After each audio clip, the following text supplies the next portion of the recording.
Hi mga langga, and hello din po sa lahat ng ating viewers, listeners, and subscribers, pati na rin sa ating mga haters. Sa pagpapatuloy ng ating kwento, kung bago ka pa lamang dito sa ating channel, huwag kalimutang mag-like, comment, share, and subscribe at pindutin nyo na rin yung notification bell para maging updated pa po kayo sa mga susunod pang mga video.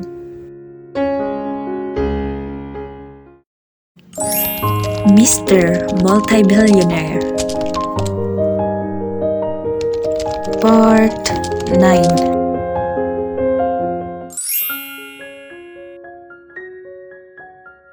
I'm Troy Andre Monteperial, sabi niya. Nice to meet you, Troy, ngiti kong sabi. Akala ko pa naman anak niya. Troy, pwede ko ba kausapin saglit yung uncle mo? Tanong ko sa kanya. Oo naman po, sabi niya at tumakbo. Troy, sinabi wag ka tumakbo, sigaw ni Kenji sa kanya. Ano ba pag-uusapan natin, Tori? Tanong ni Kenji sa akin. Baliw, bakit mo sinabing magjowa tayo? Sabi ko sa kanya. Bakit? Totoo naman ha, sagot ni Kenji. Huwag ka mangarap, Sir Kenji, at isa pa, fake mo lang ako. Fake girlfriend. Yung totoo, Sir Kenji, PA mo lang ako. PA. Okay? Mahirap ba yun sabihin sa'yo? O sa ibang tao? Sabi ko sa kanya. I know, but can you act as my girlfriend? And please, don't say it again that you are my PA, Miss Shisaki. Cause I know that you're my PA, okay? Sabi niya at umalis. Oh, grabe. Iniwan niya ako rito. Hindi ko nga alam kung saan lugar to. Pero sa totoo lang, ang ganda ng lugar. Habang naglalakad ako, hindi ko alam kung saan ako patungo pero ewan ko ba kung saan ako dadali ng mga paa ko. Sobrang laki ng bahay. Mansion yata to. Madami ako nakitang mga taong nag-aayos ng mga tanim, nagpapakain ng mga hayop. Grabe, parang nasa palasyo ako. Sa paglalakad ko, nakaramdam ako ng sakit sa paa ko. Naisipan kong hubarin ang heels na ginamit ko. Paggabi na rin kaya naglakad na lang ako habang pinagmasdan ko yung paglubog ng araw. Sa paglalakad ko, nakita ko si Troy na nakaupo sa bench. Troy! Tawag ko sa kanya. Tita Evion! Sabi niya. Grabe, sinabi pa niya first name ko pero ang cute niya. Bakit andito ka? Wala ka bang pasok ngayon? Tanong ko sa kanya. Sa totoo lang, ayaw ko pumasok. Sabi niya. Nakita ko sa mga mukha niyang nalulungkot siya. Bakit? May problema ba sa school niyo? Tanong ko sa kanya. Wala po, sabi niya. Oh, wala nga pala problema sa school niyo, bakit ka malungkot? Sabi ko. Hindi siya nagsalita. Nakita kong may pumatak na tubig. Teka, umiyak ba siya? Hey, why are you crying? Tanong ko sa kanya. Tita, palagi po kasi akong binubuli sa school kasi. Sabi niya at umiyak. Hey, stop crying. Sabihin mo, what's the problem? Sabi ko. Lagi nila sinasabi na wala akong ina at ama. At isa pa, wala daw akong makakasama sa family day namin. Sabi niya. Nakaramdam din ako ng lungkot sa sinabi niya. San ba ang ama niya at ina? San ba ang mama at papa mo? Tanong ko. My father left me when I'm 3 years old. He was in car accident. Sabi niya. Pareho pala kami sa nangyari sa papa namin. And what's happened to your mother? Tanong ko. My mother? At doon na siya umiyak ng malakas. Hey, stop crying! Sabi ko at niyakap siya. Samantala, sa kabilang banda, on Kenji's point of view. Habang naglalakad ako, nakita ko si Tori at Troy nag-uusap. Narinig kong usapan nila. My father left me when I'm 3 years old. He was in a car accident, sabi ni Troy. And your mother? Tanong ni Tori sa kanya at umiyak lalo. Si Tori? Niyakap ni Tori si Troy at pinatahan niya ito. Pumasok ako sa bahay at dumiretso sa kwarto ng kapatid kong babae, ang mami ni Troy. Patay na siya sa aksidentaling pagkahulog niya sa hagdan. Umupo ako sa kama at kinuha ko yung picture niya. Sis, why are you left him when he was 5 years old? He need you, sis. He need a mother. Why you left him? Sabi ko sa isip ko. Tumayo ako at pumunta sa bintana habang tinitignan sila Troy Biglang tumunog cellphone ko at sinagot ko agad ito. Hello? Sagot ko sa kabilang linya. Bro, it's me, Clyde. Where are you, bro? Sabi niya. What do you want, Clyde? Tanong ko. Bro, andito ko sa bar ni Jan. Kasama ko si Saya, yung girlfriend ni Jan. Sabi niya. And where's Jan? Sabi ko. May kinausap pa siya, bro. Hindi ka ba makapunta today? Tanong niya. Oo, nasa Secret Island ako ngayon. Kasama ko si...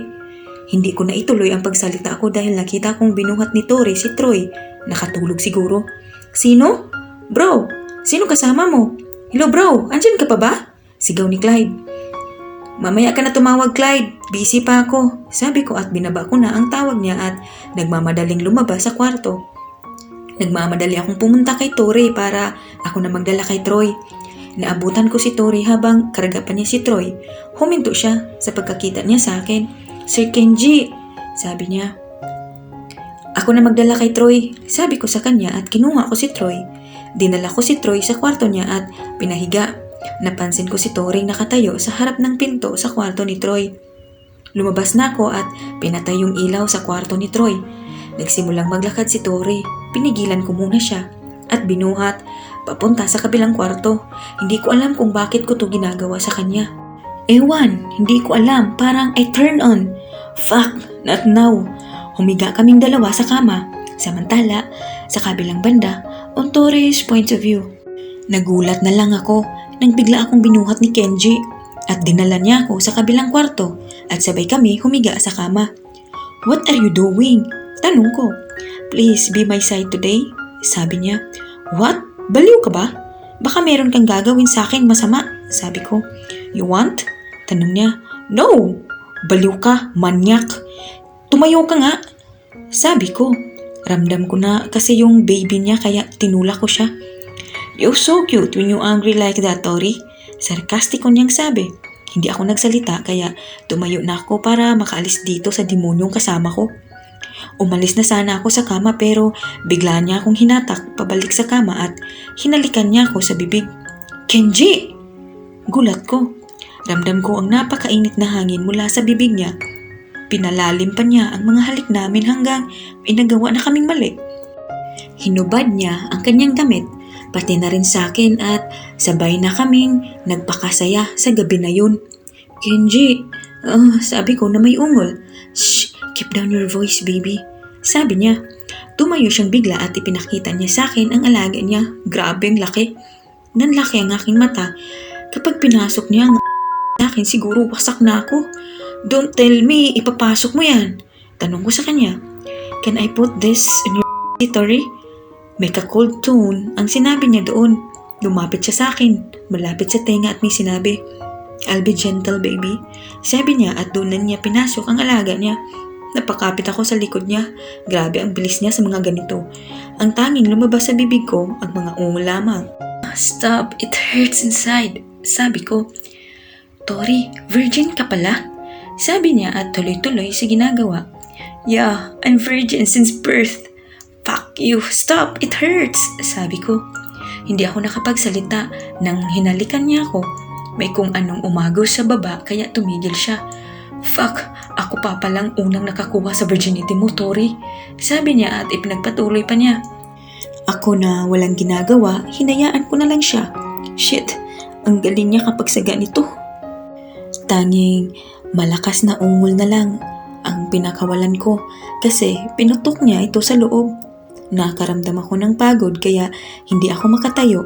Naramdaman kong humiga siya. Good night, baby, saad ni Kenji.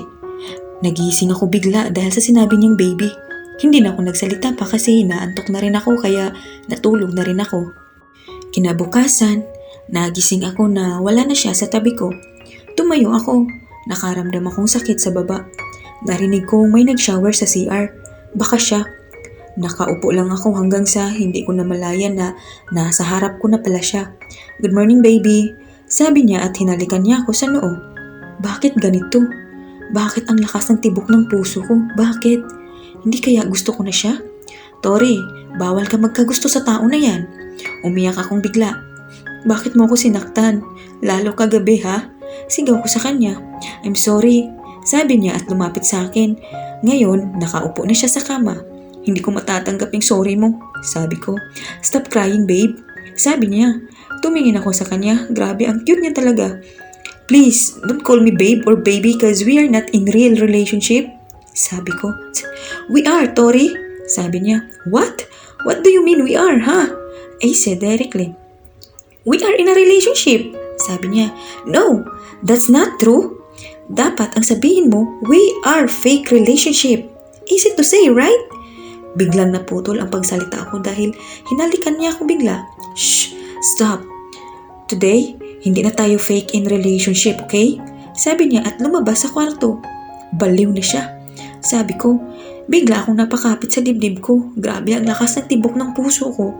Bigla akong kinilig. Ano to? Gusto ko na ba siya? Yung una, ayaw ko siya maging boss. Ngayon, fake in relationship pa kami. Tapos sabi niya, hindi na. Ano ba talagang totoo, Kenji? Tumayo na ako at nag-shower na. Pagkatapos ay, wait, wala akong damit dinala. Lumabas ako sa CR, nakatapis ng towel. Napalingon ako sa pinto. Shit, bakit siya pumasok dito? Kenji! Utal kong sabi. Kakaligo mo lang? Tanong niya. Nagnod na lang ako at may binigay siyang isang paper bag. Take this, sabi niya. Ano to? Sabi ko. Damit, suotin mo na yan. May pupuntahan tayo kasama si Troy. Sabi niya. Ha? Saan? Sabi ko. Basta, suotin mo na yan. Sabi niya at umupo sa kama. Bakit nandyan ka? Sabi ko. Bakit? Ayaw mo bang andito ako habang nagbibihis ka? Tanong niya. Are you crazy, Kenji? Magbihis ako tapos andyan ka? Sabi ko. Why? Nakita ko naman yan lahat kagabi. Sabi niya. Naalala ko yung nangyari kagabi, kaya binato ko sa kanya yung paper bag. Tumawa siya ng malakas. Magbihis ka na, sa harapan ko. It's normal. Normal lang yan sa magjowa, Tori. Come on, don't be shy. Sabi niya. Baliw ka ba? Ang manyak mo talaga. Sabi ko at kinuha yung paper bag at pumasok sa CR para doon ako magbihis. Pagkatapos kong magbihis, nagulat ako. Nasa harap na siya ng pinto sa CR. Anak ng kabayo. Sabi ko at napakapit sa dibdib ko. Nagulat ba kita? Sabi niya. Grabe ang gwapo niya. Nagnad ako. Bigla niya akong hinalikan sa bibig at tumakbo siya papalabas. Hoy! Sigaw ko. Buwisit talaga siya. Humanda siya sa akin mamaya. Hindi niya alam kung paano magalit. Nagsuklay na ako sa buhok at sinuot ko na yung heels ko. Yung suot ko for today is red dress up shoulder with black heels. Kinuha ko yung bag at cellphone ko. Inopen ko saglit phone ko bago lumabas sa kwarto. Fuck! 65 missed call? Halos lahat kay Chang? Anong gagawin ko? Napatalon ako sa gulat kasi bumusina na yung kotse. Tumingin ako sa bintana. Nakita ko si Troy at Kenji sa baba. Lumabas na ako at pinuntahan sila. Hindi naman nagtagal ay nasa labas na ako at nakita ko silang nag-uusap. Troy, sabi ko. Biglang tumakbo si Troy sa akin at niyakap niya ako. Tita Tori, masaya ko kasama ka namin ni Uncle Kenji. Papunta sa Carnival Festival? Sabi niya. Talaga? Sabi ko. Opo, sabi ni Troy. Sumakay na kami sa kotse. Si Kenji ang nagmaneho sa kotse. Papunta na kami sa festival. Hindi naman nagtagal ang biyahe namin ay nakarating na kami sa festival. Sabay kami bumabang tatlo. Biglang tumakbo si Troy. Troy, huwag kang tumakbo, sigaw ni Kenji. Mahal mo talaga siya? Tanong ko. Sinundan ko si Troy kung saan siya tumakbo. Troy, hintay! Sigaw ko. Hindi ko alam kung saan pupunta si Kenji basta gusto ko samahan si Troy. Ate Vion, gusto ko sumakay dyan, sabi niya. Masaya si Troy habang sumakay kami sa ibang mga rides. Kumain kami ng ice cream at cotton candy at iba pa na nasa festival kung saan kami pumupunta ni Troy. Masaya siya hanggang sa gumabi na. Umupo muna kami sa bench malapit lang sa mga parking lot. Tita Tori, may tanong po ako sa inyo, sabi niya. Ano yun, Troy? Sabi ko habang hawak ko kamay niya. Gusto ko po kasi sa family day namin sa school, kayo ni Uncle kasama ko, sabi niya. Pwede naman yun, Troy, para hindi ka na maapi sa mga kaklase mo, sabi ko. Talaga po? Ang saya ko naman. Naging kilala kita, Tita Tori. Alam nyo, nung sila ni Ate Pia pa at si Uncle Kenji nung family day namin, ayaw ko talaga kay Ate Pia maging sila kay Uncle. Ang sama niya, pera lang ang habol niya sa uncle ko at yung company. Sabi niya sa akin, Grabe, ang dami ng alam ng batang to. Ah, Troy, iba ba kami sa Ate Pia mo? Sabi ko. Oo, bukod sa mabait ka, si Ate Pia naman ubod ng kasamaan. Kapag kasama kami, mabait lang siya sa akin kapag andyan si Tito. Kapag wala, ang sama niya, sabi niya. Masaya nga ako, hindi natuloy kasal ng tito ko. Ulit niyang sabi. Bakit naman? Curious kong tanong. Hindi ko alam. Masyadong mahabang kwento. Bata pa ako noon, hindi ko na alam ang ibang nangyayari. Sabi niya. Grabe ka, ang dami mong alam sa mga ganito ha? Sabi ko. Ganun talaga kapag may mga yaya, chismosa. Sabi niya. So, lahat kinukwento mo sa akin. Galing sa mga maids nyo sa mansion? Sabi ko. Yeah, sabi niya. Sino ba talaga si Pia at anong klase ugali meron sa kanya? Tumingin ako kay Troy. Nakasandal sa balikat ko. Hala, nakatulog. Binuhat ko siya kasi tulog na. Alangan naman, nagigisingin ko pa ang himbing ng tulog. Samantala, sa kabilang banda, on Kenji's point of view, hinanap ko sila saan-saan. Wala akong nakitang Tori at Troy. Saan ba sila nagpuntang dalawa? Gabi na, magsisira na ang festival mamaya. Sa paglalakad ko, naaninagan ko si Tori. Nakita ko siyang buhat niya si Troy. Tumakbo ako kay Tori para ako na magbuhat kay Troy. Tori! Sigaw ko sa kanya. Kenji! Sabi niya at papalapit na ako sa kanya. Ako na magbuhat sa kanya, mabigat yan, sabi ko. Binigay naman niya sa akin si Troy at nagsimula kaming maglakad patungo sa parking lot. Dumating na kami sa sasakyan namin at ipinasok ko si Troy at pinahiga ko siyang nang maayos. Si Tori naman nasa labas. Hindi ka pa ba papasok? Tanong ko. Hindi, may sasabihin pa ako sa'yo. Sabi niya. Buti naman may sasabihin din ako sa kanya. Ano yun? Sabi ko. Tori, Kenji, magkasabay kaming tinatawag ang isa't isa naming pangalan. Ikaw muna ang mauna, magsalita, sabi ko. Ikaw na, sabi ni Tori. Sige, sabi ko. Hindi kami natuloy sa pag-uusap kasi biglang nagising si Troy. Uncle, tapos na bang festival? Sabi niya. Troy, sabi ko. Uncle, tapos na bang festival? Ulit niyang tanong. Oo Troy, kakatapos lang at ngayon nagsisira ng festival, sabi ni Tori. Ganun po ba? Pwede na ba tayo umuwi? Tanong niya. Oo naman, syempre, sabi ko. Pinaandar ko na ang kotse. Si Tori, katabi niya si Troy sa backseat habang nagmamaneho ako. Tumingin ako sa salamin. Silang dalawa tulog. Para silang mag-ina. Mahina kong sabi. Dumating na kami sa mansion. Nag-park na ako. Pinakuha ko si Troy sa yaya niya at ipasok na siya sa kwarto niya. Binuhat ko si Tori at dinala ko siya sa kwarto. Pinahiga ko siya ng maayos. Pagkatapos ay pinatay ang ilaw. Lumabas ako sa kwarto. Biglang tumunog ang cellphone ko. Si Chad. Bakit siya tumawag? Sabi ko at sinagot ang tawag. My God bro! Buti sinagot mo. My sister call me when I'm in duty bro. Magsabi ka naman kung saan mo dalhin si Tori. Alam mo ba? Nag-aalala na ang mama niya bro. Tell me, kasama mo ba siya? Sabi ni Chad sa akin. Yeah, tulog siya, sabi ko. At nasan kayo today? Sabi ni Chad. Nasa Secret Island kami Chad. Don't worry, babalik kami ulit sa syudad sa Sabado. Sabi ko. Okay, tatawagan ko kapatid ko at siya na magsabi sa mama ni Tori. Okay lang siya at kasama ka niya. Sabi ni Chad. Okay, sabi ko. Bye, sabi ni Chad. Hindi na ako nagsalita at pinatay ko na ang tawag namin. Pumunta na ako sa kwarto ko at matulog na.